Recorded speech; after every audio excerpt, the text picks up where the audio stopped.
I have an apple. I have a pen. I have an apple. What's the next part? Apple pen. Did I do? I have a pineapple. I have a pen. I have a pineapple. Apple pen. Pineapple pen. Apple pen. Pineapple pen. It's an Asian guy. Apple pen. Apple pen. No, man, you just made it a little racist. You said he's Asian. You said apper. No. Oh, man. No, I didn't. Yeah. I did not. Okay, say it again. Say it again. Hey, Sam. What? Want to do a podcast? Yeah. Let's go.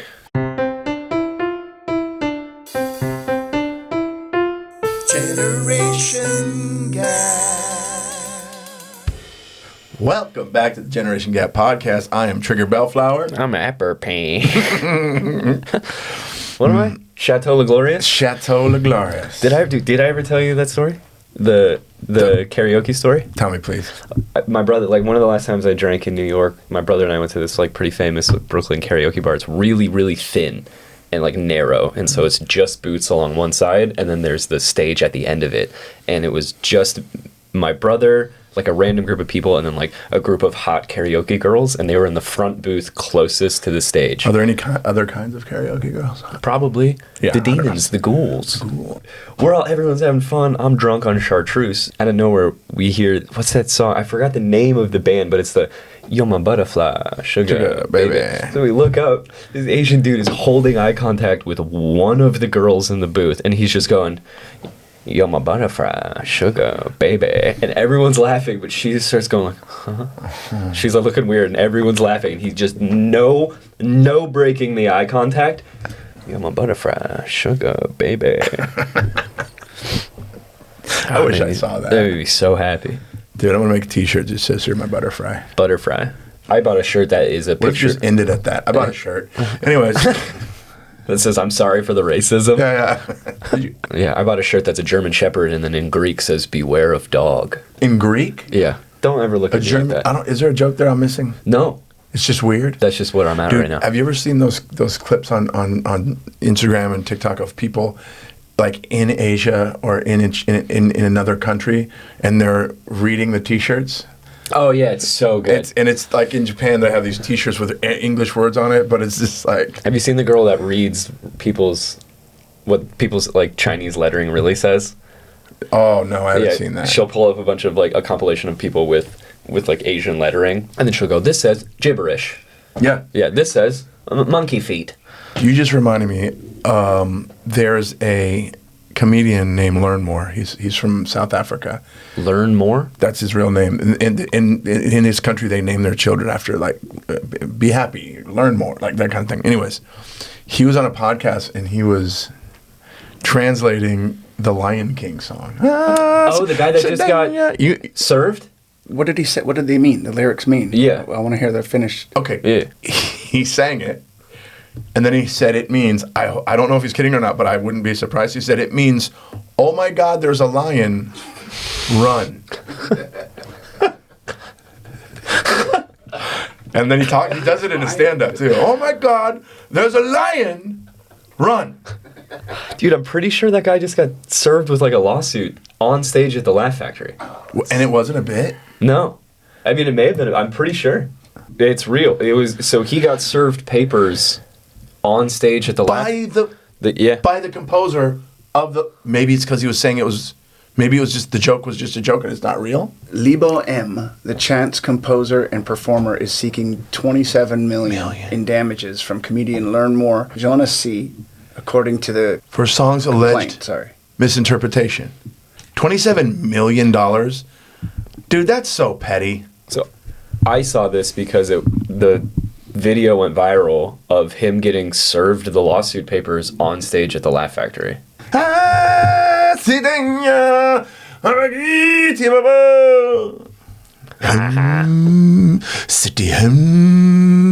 I love that all those dope South African songs go at the end.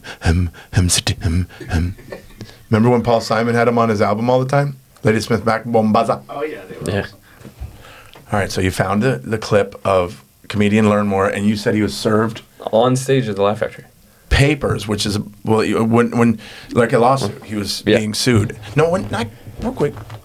If you sue, do you have to anybody gets sued? I think so. Do you have to personally go, you're sued now, or can you just? I think there's somebody who is like a representative of the court who goes and does it. Okay, but that's a thing. That anytime somebody gets sued, whether it's over a song or like, somebody stole my shit, they have to hire somebody within their firm or whatever, or like a aide or assistant to serve them.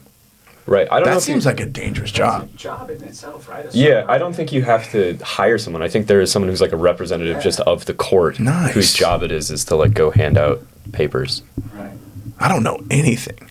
So this guy got that happen to him. My buddy, Learnmore, South African stand-up comic. He's great. He has a bit about the translation of the theme to The Lion King, where he says it means one thing, but apparently the actual composer of the song is upset, so he's suing him for $27 million, and he got served while on stage at the Laugh Factory in Hollywood. Let me see it. Oh my God. You just... For those who are wondering what this is for, I did a joke about the Lion King. I don't know, you saw it? That was me, yeah. There's a lion. Oh my God. I'm paying for that shit now. This is the shit. The Lion King. That's crazy. See, this is the world we live in. We used to be able to just make fun of stuff. So I don't understand. Is the guy upset because he's saying something that's not true? It's got to be. Okay. Now I'm angry. Because comedians, that's our job, is to just make fun of things and make up silly stories. Do you know what I mean? He's not playing the actual song in his act. He's not really singing the actual song. He's in the same melody, but he breaks it up and talks about it. That's like me doing a bit about Tom Cruise's War of the Worlds, and I talk about a scene, and then I say something that actually didn't happen just to make it funny. And then that guy comes and sues me for $27 million. Actually, Scientology, can we can we come in here, please? And the guy comes in, just gives you papers. Yeah. Gives me papers and a pamphlet for Scientology. Here we go. Yeah, your thetans are peaking. What was that one episode we talked about Scientologists that you were saying? I'm like, oh, that was you. I'm going clear. Yeah, I'm going clear. Going clear. Oh, I'm going to go clear. See, I'm dealing with this on a much smaller level lately. So I posted a clip of a bit that I do about flight attendants. I don't know if you saw it. Yeah. And it's not like crazy viral. I got 100,000 views. And the comment section is insane. So basically I'm saying, I love flight attendants, man. Does anybody in here not know how to fasten a seatbelt? Because they're teaching that one-step lesson on every... I'm observing... I'm an observational comic, and I'm just making an observation of, and then saying my opinion on it. It's not dude, flight attendants are coming in there. They're saying there was a airline tragedy that just recently happened, and they're like, oh, look at this and see how funny you think this is. Yeah, it's so different. And I'm like, what? And I reviewed. I went back and said, did I say something about? And I didn't. I'm just literally making fun of the process. By the way, not just making fun of flight attendants, but it's kind of making fun of people that are too dumb to figure out how to put on a seatbelt. That's all it is. That's all it is. The comments in there were so funny to me because they were just like affirming. They were complaining to you while affirming the joke that you were making. Yes. And I was going, you guys, you're saying the same thing, but you're mad. And he's... Because you know the bit where it's just like, does anyone not know how to do this? Yeah, it's just one step. And one girl commented, she goes, we have to help passengers with their seatbelts every day. And it's like, yeah, that's the point. No shit. That's so dumb that the has joke. to happen.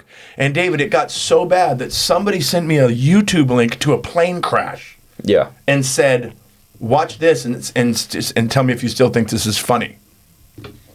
That's what? So I just commented back, and I try not to do that too much.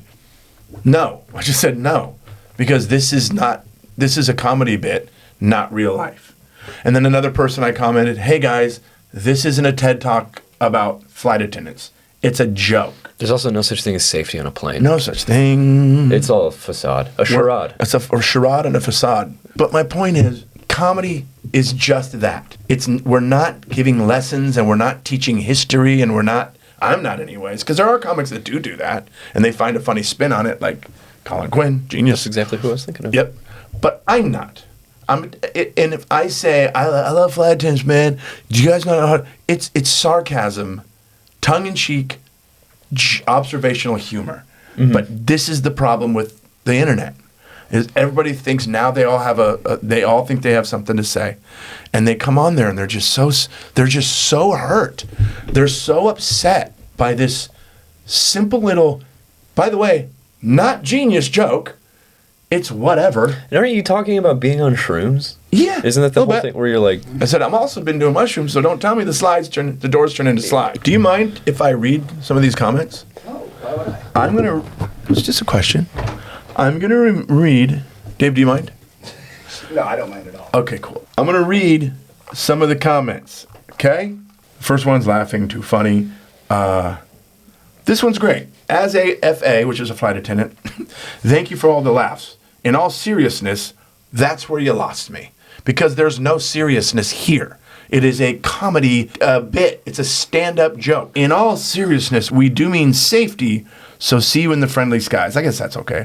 All these questions actually have legit answers. The questions that I'm asking in my bit, when I say, why do we do this? All these questions actually have legit answers. Hey, I'm going to call you out, Danielle, whatever your last name is. Stop being a weirdo. I still have people who ask me how to unbuckle it during flights. So, yes, LOL. See, they got it. Right. I'm not making fun of you. I'm making fun of the whole situation. Would you be shocked at how many times passengers ask assistance for fastening their seatbelts? I'm here to help. That's great comment. That's funny. Well, the good thing is it looks like the algorithm is pushing the positive comments. And right. That's another thing they don't get. You guys are helping me. After 21 years in the business, you would be surprised. You should appreciate, this is where it gets me. You should appreciate that they check people's belts. Next time your flight makes a hard stop and there's a 300-pound passenger on the row behind you. Shut up. No, it's not funny. Here, it gives me all of the mean ones. Oh, it gives you all the mean ones? Yeah. Do you want me to read them to you? Yes, please. I want to hear. Sam's going to read the comments. Okay, so this is Mary Elizabeth. Give me, what voice should be from Mary Elizabeth? FA here. I have to help passengers fasten seatbelts on a regular basis. Your attitude is really annoying. Shut up and pay attention. My attitude is really annoying. She was Beetlejuice? And she said, yeah. And she said, shut up and pay attention. You know what's hilarious about her saying that to me is she's not paying attention to the joke. How about you shut up and pay attention? Blazing Hot Sugar, Mikey's mom, Lisa. Hi. This doesn't sit well after the latest accident. I can't understand it when you... Oh, sorry. This doesn't sit well after the latest accident, does it? Oh, Cat Love the View 23. Cabin crew here. Let's see his face in an emergency when he needs our help. Different look on his face. They're acting like I'm a guest on a serious talk show about airline safety. Like, what? This is a stand-up clip. There's one that's hilarious. That's just one sentence, 3 words, and it just says, you're an ass. True Angel 26. Funny until a panic situation hits and people forget how to operate a seatbelt. We are also certified on CPR, emergency evacuation, and fighting fires. But let me serve you a Diet Coke in the meantime. I hit a nerve. They don't realize you're doing this in a comedy club, not in a plane. I'm not speaking to passengers on a plane. Also, it's kind of about how dumb people are. This is a good one. This is a good one. This one's a good one. She's a curly girl and she's a flight attendant. Her name's Donna. Donna, save my life, babe. Wow, ... This really pissed me, ... Ha, ... Ha, ... Let's make fun of safety, ellipses. So here we go, ellipses. 35-year flight attendant safety professional, ... Maybe this didn't age well because of the recent LGA fire truck crash, ellipses. I'll break... huge spaces, it down. ... 1, seatbelt in airplane different than in car. 1 clicks, 1 lifts people up, forgets in accidents. We can't get passengers to fasten a seatbelt. Can you imagine a harness? 2, as far as keeping it fastened on taxi, let me refer you back to fire truck. 3, I'll give you the seat cushion. I guess I just get tired of comedians making fun of safety. We have it for a reason. Teach my students better to know it and not need it than need it and not know it. Thank you for my TED Talk. What? She said thank you for my TED Talk? Hey, imagine dating her. Oh, no. I'm in. No. I'll give it 2 years. I'm gray. I don't want to be bald, too. Jeez, that's crazy talk. Okay. Hey, out there. What are Sam and I allowed to make fun of? What do we have your permission to make fun of? And whatever it is, it's going to suck. And it's not going to make for a great comedy show. We make fun of things. That's what stand-up comics do. We take a thing and we make fun of it. Whether it's your job, whether it's my job, whether it's your relationships, whether it's my relationships, whether it's Sam, whether it's Sam. Probably. Whether it's Sam. We're allowed to do that. Donna, come at me, sister. Yeah. Oh, fuck. Let's see. I don't know. You want to see? You ever had a grown man almost cry in front of you before? Dude, is there more? I mean, yeah, but I just put it. I didn't want to. There's great. Also, you're a creep using my stand-ups clip to bring up a tragedy that just happened. You're the creep. I never once mentioned it. I never once brought it up. You're the creepy sicko weirdo that used that as an opportunity to bring up a tragedy. You're one of those people that makes everything about you. You're one of those people that if you were on the freeway and you drove by an accident, you'd go, man, I was in one of those once. You want to hear about my experience? No, man, because those people are going through it right now. You're a sicko. You're sick. This is a good one. You may hear it. Also, this got shared 7,100 times. The mean one? No, your clip. Oh, nice. Lex Vian, she's an attendant. There are so many people who seem to not know how to fasten their seatbelt, and it's been proven to save lives, not just on the ground, but also in the air. All right. A slow taxi means nothing if another plane going 30 miles an hour hits you while you're wasting our time in the bathroom because you just can't hold it, considering you are too incompetent to use it while the seatbelt sign is off. Hold on. So everything, sure, I'm bored with that. This is why it got me. And yes, your flight attendants absolutely deserve to make it over someone like you who blinks through all of the important parts. Okay. So, my question to her is this. If your supervisors saw you saying shit like that, would you still have a job? Wow. And by the way, I never once talked about blinking. I never once talked about, well, I did. I said I blinked during the important part, which is making fun of us. Right. Which is making fun of us because, yes, we should listen. Unbelievable. And I never talked about the lavatory. The shitter, okay? Stop. Yeah, hilarious. The lavatory. He's a comic, folks. I'm a flight attendant, and this is funny. There. Great. Yeah. A real person. A person with a working brain. Cool. Hi, everybody. This is Sam Hirschgold. Thank you so much for listening to the Generation Gap podcast. It's very much appreciated. Just wanted to take the time to, on top of that, share it with your friends. Hit the likes, the subscribes, the bells. Make sure that you know when everything is coming out on Spotify, Apple Podcast, iHeartRadio, all the major places. Stay tuned and follow the link tree. And again, thank you so much. An immense amount of gratitude. And let's get back to the idiots. Generation Gap. The rest of them are just people being like, yeah, this happens a lot. So, man, so basically what got us on that was Learnmore's clip where he's being served papers while doing his job of making fun of things. There's the fact that we have actual rooms built and designed just for us to do that. And these people don't understand that they're not walking into a TED Talk. They're not walking into an educational, speech. You're morons.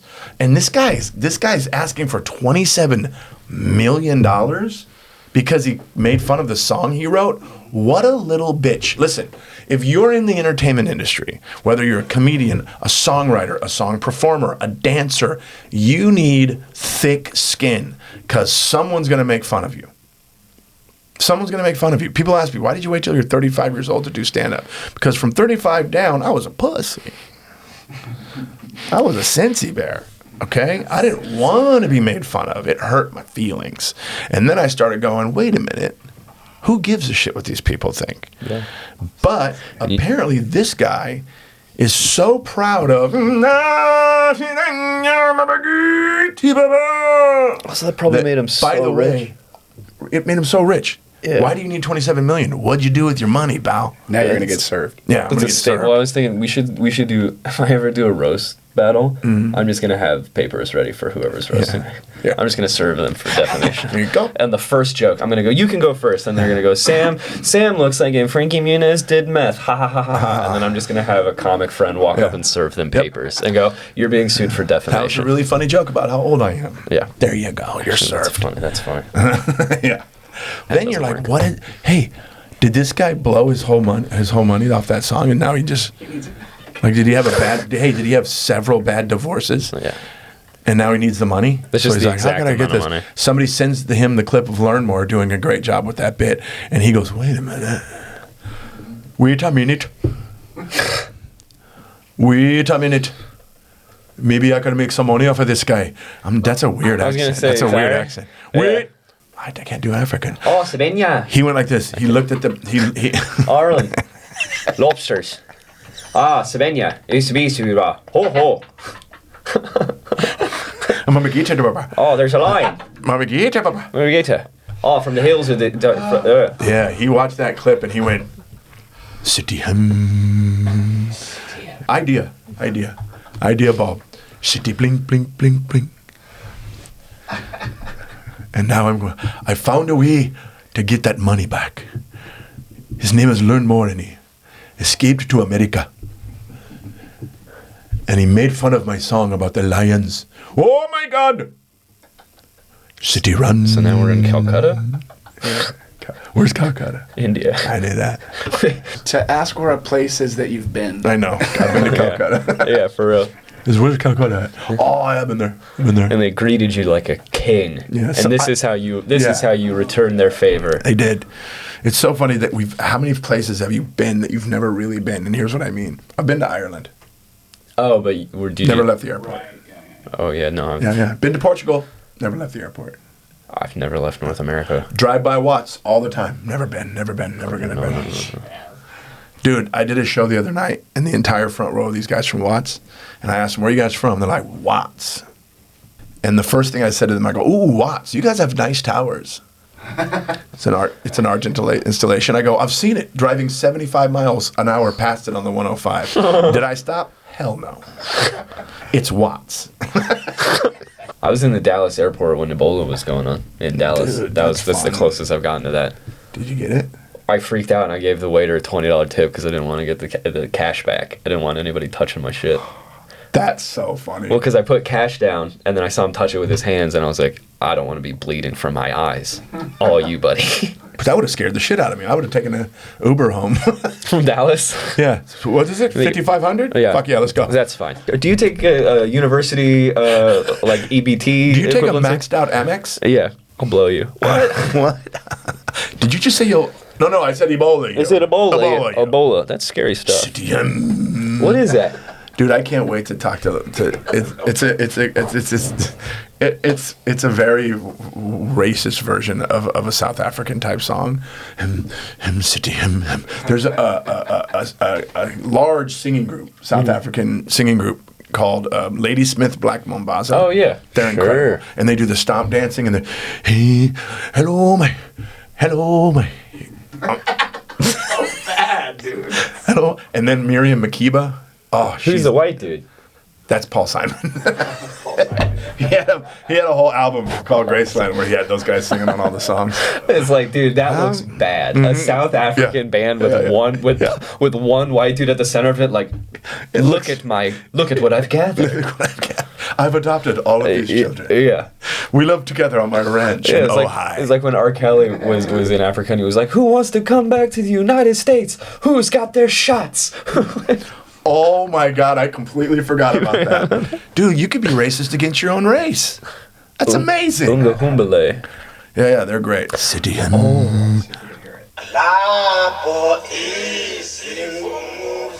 Oh yeah. Okay.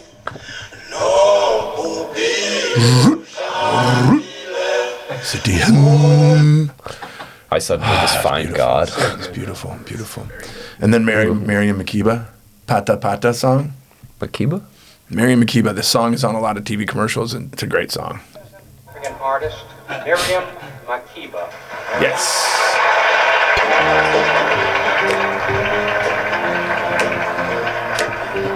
Ed Sullivan Show.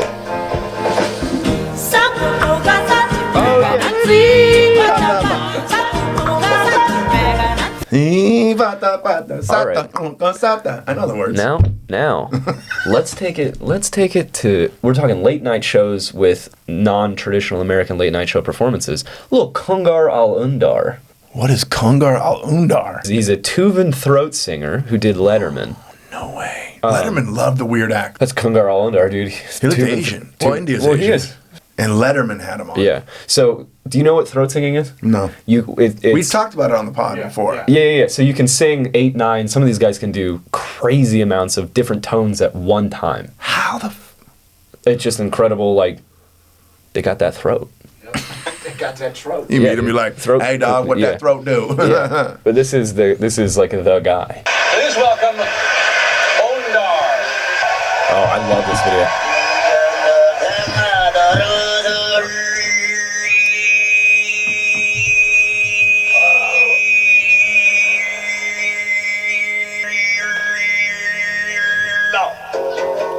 Bro, Isn't Sounds that like the refrigerator awesome? when I'm trying to sleep at night.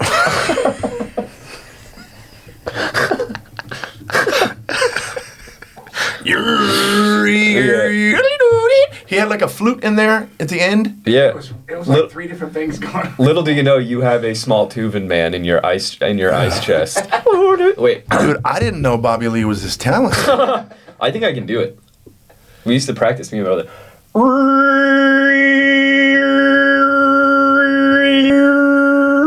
Oh, a little bit. crack of the bit. You can hear 2. Yeah. Right there.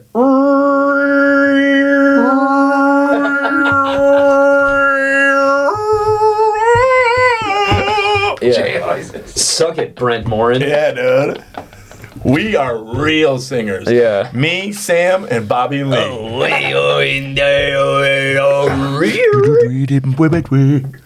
Oh, dude, we should do a Motown version Go. of Tuvan throat singing.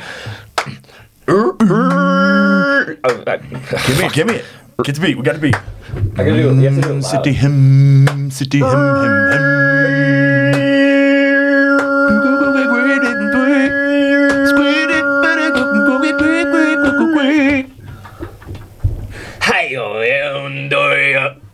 Hey, we should quit stand up and just take this on the road. Just You know how many people in my comments are like, yeah, quit stand up, and when Yeah. you go on the road, drive, stay off our plane. wait, what? Why are you guys being so mean? Yeah, hold on. I'm just trying to hit 3 notes. I can do 2. Let me hit 3. Can I introduce you guys to Big Aluma Luma? What's Big Aluma Luma? She's the new love of my life. Big Aluma Luma. That was like Mr. Lover Lover, right? Yeah, I They call me think Mr. Bombastic, Big- Big Luma Luma. she goes by Big Aluminum. She's like the representative of a like a prefab housing thing. I'm Miss Big Aluminum. 38 square meter double bedroom, 1 bathroom, 1 balcony. Separation is wild. Do you like honey? I do like it. Did she say, do you like it, honey? No, call me. Oh, call me? Okay, was she speaking a different language at some points there? No. That was all English? To the best of her ability. Because it sounded like she was speaking another language, and then I understand bathroom. I gotta see another one, Dave.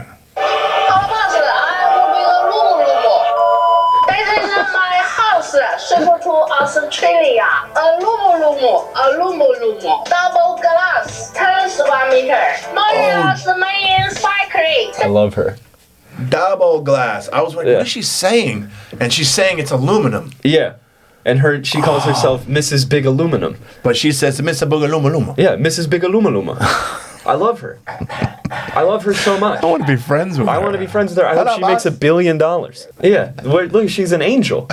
She's a little angel. Look at this one dancing. She's the cutest woman on I earth. want to be... I'm Big Aluminum. This is my Every time it makes me so happy. 38 square meter. 19 dog. Water heater. 我正把 living room. Oh, God. Okay. One window. Oh, I love her so much. Makes me so happy every time I hear her say Big Aluma Luma. Hello, Boogaluma Luma. I love Hello Boss. I love that. I'm going to call I her. am going to one day be able to afford to buy a big Luma. Not the person, or what she's selling. Yes, I was about to say, Sam, that's human trafficking. I'm thinking because it's aluminum, the big thing with them is they're affordable. Probably. I just love how much it makes Sam. Yeah. Dude, a very lovely older woman. I'm picturing him in bed at night with the phone just... Snuggled up. Then he goes to bed and it's the dream cloud. Yeah. I'm a Luma. Yeah, I'm the boss. Hello, boss. Hello, Yeah. Luma. And you're just like, Good night, boss. Yeah. She's who, when I reach the river for which the toll man has to take me across to the gates where I'm to be judged to get into heaven, I hope to God she's the ferryman. I hope to God I reach to that little boat and I look up and I'm in purgatory. Yeah, I see. Hello, boss. I'm Big Luma. And I go, yes, I made it to I'm heaven. going to heaven. I'm actually going to look into those. Little prefab house. Because They look great. Because I have the place in New Mexico with nothing on it. I have a little adobe house, but something, if I could pop an Luma on there. Yeah. Elaine's got to okay this whole thing. But I'm going to show her the videos. She's going to fall in love with, I'm Big Luma. And I'm like, honey, can we get a Big Luma at the house on New Mexico? You can get a prefab on Amazon for $30,000. That's crazy. We can make our own Big Luma. And we could all move out to my land in New Mexico. It's on the river. We could bathe in the river together. No. This isn't gay, is it? No. I went down to the river to pray, thinking about the good old days when Jason was nice to me. I'm always nice to you. I know. I'm nothing but nice to you. I went down to the river to pray, trying to pray the gay away. Wait. Thinking about those good old days down to the river to pray. Lord, make me not gay. Wait a minute. Wait, sorry. Can we take it back, George Clooney, please? Down to the river to pray, hollering about those good old days. I don't know the word. I hate I don't it either. when I remember a song and I don't know the lyrics. You gotta make them up. Thinking about them good old days. Saying down this to the will river. be the glory days, good Lord, show me the way. Show me the way. Yeah. And then John Turturro goes, oh, fuck. He goes, ah. Sorry, that's a little away from the mic. Where John Turturro, they all go like this. I am the man of constant sorrow. I am. You are. I am the man of constant sorrow. You're right. You had trouble all your My life days. does kind of mirror the story of the Odyssey. You ever read it? I watched it. Yeah. Me either. He's read it. But You read the Odyssey? Are you excited for the new movie? Yes. Yeah, me too. Very. Yeah. I don't like Matt Damon, but they're making a new movie about it. I thought they did. It was called Oh, Brother Martha. Although Brother Out There. There's a new one, Christopher Nolan, and it's like an epic. And there's gonna be like a big epic scene where they kind of zoom in like they're coming from the sky. What's that shot called when you come down onto a battlefield? A pan? But from above down. You know what I'm talking about? And it's gonna be it's gonna be just war torn, and it's gonna be a long shot all the way to a close up of a soldier laying in the mud, and he's gonna go. I am a man of constant sorrow, and Nolan's gonna go cut. Wrong movie. What did Turturro say in that one scene? He goes, he went and made him a horny toad. He loved him up and turned him into a horny toad. That's such a good movie. Such a good movie. That's so great. And the ladies went down to the river. They're the sirens. Yeah. Yeah. One of them was Liv Tyler, I think. Wasn't it? Really? John Goodman. No, it was some famous person's daughter. Liv Tyler was she was like the maiden elf in Lord of the Rings. Right, but dork. Do dorks in the studio. Nerd. Hockey, Lord of the Rings. I don't like Star Lord of the Wars. Rings. I don't care. Marvel. No, nerd is cool. I nerd out on things like getting puss. Oh my god. That's such a terrible It's your wife's birthday in like 3 weeks. Jesus. Dude, it reminds me of that movie, that documentary you told me to watch. Into the Manosphere? Into the Manosphere. That was so great. good. Did we talk about it on the We last talked about episode? it last episode. Oh, it was so good. Yeah, I nerd out on making money and getting puss. Yeah. I know everybody says it, but there's something just so funny about misplaced confidence. Like, Yeah. And all of those God, people I have wish. it. How do you get that? I talked about this kid on another podcast named Clavicular. Oh yeah, he's popping off. I just learned about who he was. Oh yeah, he's out there just hammer crushing his cheekbones. That's insane. Taking heroids. Steroids. It's a combination, dude. Yeah. It probably does really good things for you. Clavicular. Try some heroids. Or heroin. What is it? You ask. Heroin and steroids. Yeah. Together at the same time. I'm trying to get buff and sleepy. Now I'm gonna get served with papers. Damn Didn't he just kill an alligator?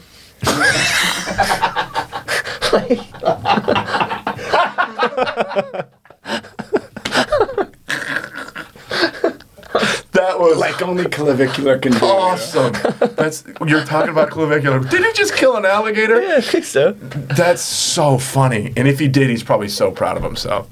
Looks maxing influencer clavicular Brandon Eric Peters, dork, 20 years old, baby, was arrested in Fort Lauderdale, Florida, obviously, on March 26, 2006, on misdemeanor battery. 2026, on misdemeanor battery and conspiracy charges.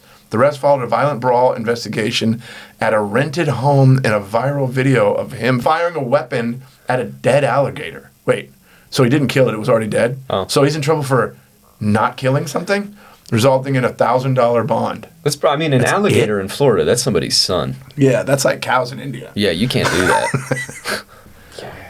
That's another thing about that manosphere thing. That you find out none of those guys have fathers. They all have absentee fathers, or they were abused by their father, and they're just crying to their mommy. They're crying in their mommy's bosoms, and then trafficking girls to OnlyFans. On a lighter note, didn't he kill an alligator? I think he killed an alligator. That kid is a dork, and I don't care if he sees me say it. He's not, because I'm not popular. He's gonna totally mog me, bro, and he's gonna think I'm jesting hard, dude. He hit me with like 4 of these things when he got in the car today. I wanted to punch him right in the nose. Yeah. I didn't know what he was speaking a different language. He got in and he goes, "Don't jester me, bro," and I was like, "Are you having a stroke right now?" Get out of here. I didn't mean to mog you, bro. You're just a jester. Check. What is it? Tap in? Tapping? What is it? What is this one? Click in? It's one of those. I remember, clock it. That's what it is. Clock it. Clock it, bro. Clock it. Stop being such a jester, dude. I'm not trying to mog you, man. Jester, anyways, we got to get home in 20 minutes because I got to fucking hammer smash my cheekbones. You seen that? That's what he does. That's what the clavicular guy's doing. He's actually punching, hitting himself? He's taking a hammer. It's called hammer smash. Bone smashing is what it's called. And they tap. They take this hammer and then they tap on their cheekbones. So they swell. And some guys are doing it to their jaws here. Ugh. And he's a robot. He's just talks to the camera like this. And then he's told that the stuff that he's putting into his body is going to cause erectile dysfunction. And he doesn't care. Because looks comes before sex. And these guys are all on forums together. These looks maxers, they're all on forums together, just doing it for other guys. I don't want to do this anymore. Let's do it, dude. I don't want to be. Let's go undercover and max our looks, dude. So wait, is the theory here? I'm trying to lean towards. I don't want to lean towards generosity with these, but if you kick your shins doing Muay Thai, they're going to get thicker and stronger. That's what they're thinking. Is that what they're thinking? And they're not breaking. They're just tapping it, causing little microscopic fractures, and then it swells them up. So now they're like that. The filter with the guy with the lips and the perfect eyebrows and the giant cheekbones, they're all trying to look like that. It's of me. He doesn't have to say it. He's a Sam filter, but it's fine. I do looks midding. Looks midding. Yeah. You look at the mirror and you go, you know what? I gotta go. You know what I do, dude? Can I be honest? What I do? Puss maxing, bro. Yeah, that's where you. I go puss maxing and bank maxing, and then I'm maxing and relaxing. Yeah. Clock it. Dude. I hate that. Clock it. It's because I remember in my writing workshops in college, people would snap. Which is that was like a poetry. That's people like a slam poetry are doing that at comedy shows. Yeah, it's the golf clap version of a laugh, I guess. Well, these Gen Z kids are weird. They do this, right? That part. What? That part. Remember we were at the Laugh Factory in Long Beach, David, and we were behind, waiting for me to go up. We were in the back thing waiting for my set, and there was a giant group of girls, and the one kept doing this. Yes. That's what that is. That's the clock it thing. Because I asked him, because, I don't give a fuck now. I'm at the age where I'm too old to be embarrassed. I'm like, hey, the thing you're doing right now that everybody seems to understand that I don't because I'm ancient, what is that? And now I know it's clocket.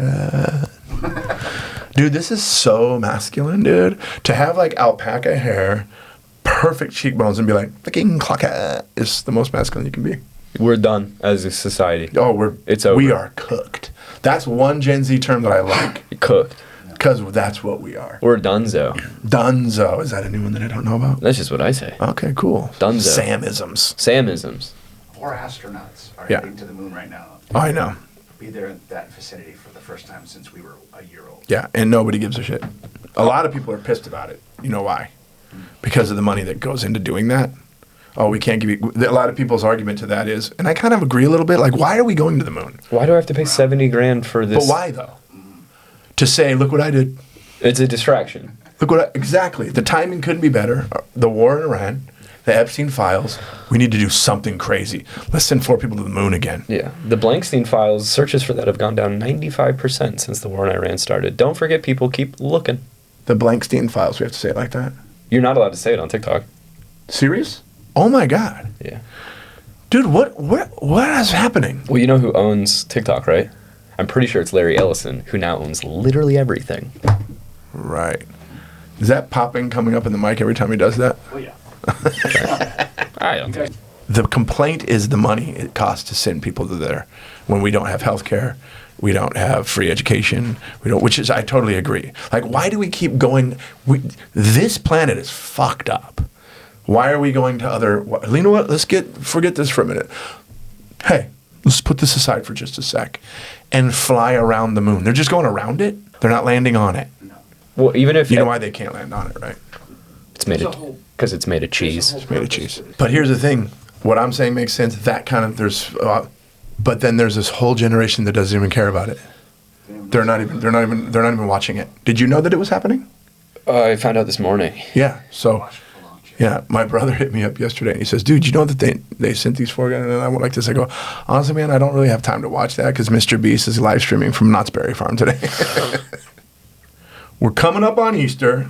This will be out a couple days after that, but I think it would be fun. Sam pulled up weird Easter traditions from other countries, right? Mm-hmm. Here are some of the most unique Easter traditions. Let's go. Norway, crime scene Easter. It is a tradition for Norwegians to read, watch, and listen to crime stories during the Easter holiday, booking his flight immediately. I was about to say, that sounds awesome. Television channels run thrillers and new crime books are released specifically for the holidays. Where is this? Norway. It's called Murder Mystery Easter or something like that? Crime scene Easter, Påskerim. Easter witches. Oh, that one's here too. Finland. Finland and Sweden. Children dress up as witches with broomsticks and painted faces and go door to door on Monday, Thursday, trading willow branches for candy. Hey guys, that's Halloween. Here we go. Greece, red eggs. Gross. Greek Orthodox tradition typically uses the only red dyed eggs symbolizing the blood of Christ in life. Let's eat that today. Jesus. Gross. Can you imagine you're a kid? Religion is weird. It's like ours. It's like the normal egg, like the egg find, but you pick them up, it's just dripping in synthetic blood. And you're just like, oh, cool, I hope I got a Kit Kat. Do another one. Czech Republic and Slovakia, whipping for fertility. What? And this is Easter. Boys and men whip girls on their legs with willow branches decorated with ribbons on Easter Monday to ensure health and beauty for the coming year. I bet the girls love it. Yeah. Hey guys, can we please get some eggs? Shut up. The BDSM pervs are like, I can't wait. I just want some peeps, man. Dude. What's a Slovakian got to do to get a peep around here? Here we go. The Great Easter Bunny Hunt in New Zealand. While the rest of the world hunts for Easter eggs hidden around the house, the good folks of Otago grab their guns for their annual Great Easter Bunny Hunt. The idea is to rid farmlands of invasive pets, with over 500 hunters vying for the coveted trophy and $3,500 prize money in New Zealand currency. While over 10,000 rabbits meet their maker each year, organizers say it is unlikely to have an impact on the numbers in the area. Nevertheless, the Easter Bunny would be wise to give Otago a wide berth. It's like that movie, The 10,000 Sheep, where it's like there are 10,000 sheep in New Zealand. It's just like there are 500 hunters in New Zealand, and the Easter Bunny's on the run. A time to splash out. Hungary. In certain parts of Hungary, women dress up in traditional clothes on Easter Sunday and run through the streets where boys will splash them with buckets of water as they run past. This ritual finds its roots in Hungary's pre-Christian past, as far back as the 2nd century. Yeah, when people were fucking crazy, Dude, when they weren't figuring out who they are as people yet. It's the original white T-shirt Uncomfortable, contest. yes. What did you say? The original white T-shirt contest. Yeah, dude, so many of these traditions are men just abusing women. Yeah. Oh, we're coveting Christ today? Put on the T-shirt and let those shins show, Karen. I'm beating you and looking at your nips. Wow. Yeah, man. Religion's unkind to women. I don't know how women are just, I'm religious. Yeah, have you read the Bible? Yeah. You want to get lit on fire? Yeah, apparently, according to the Bible, God hates you. All right, well, kids, I think we did it. Good Lord, show me the way. Siti hemmmmm. Thanks, guys. Bye. Generation Gap.